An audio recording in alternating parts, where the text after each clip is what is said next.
Hey guys, I'm back. My name is Natalia, and today I'm discussing creative briefs.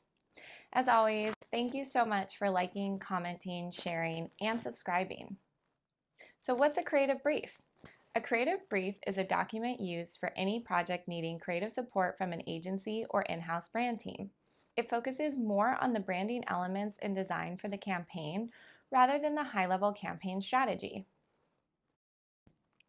It should highlight the problem, campaign solution, and give insights into who the target audience is, what their mindset is, and provide details on campaign positioning and creative strategy.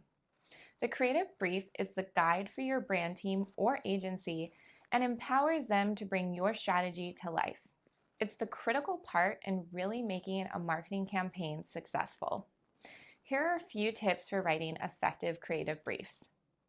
Keep them short and simple, 1 to 2 pages max in length. After all, it's called a brief, right? Be clear and concise, but don't assume your team or agency has any pre-existing knowledge or understands what you're trying to do and who you're trying to reach. You'll need to be able to hand over your brief in a way that empowers the creative team or individual to understand the campaign strategy, problem, and enable them to find a creative solution that ties it all together. I really hope this helps you better understand creative briefs and the brief writing process. Make sure to comment with any questions you may have. And subscribe to my channel to learn more about marketing strategy and campaign planning. I also go a lot more in depth about creative briefs and the brief writing process in my Udemy course on integrated marketing.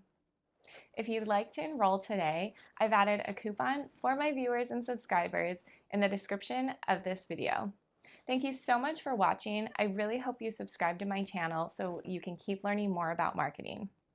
See you guys next time.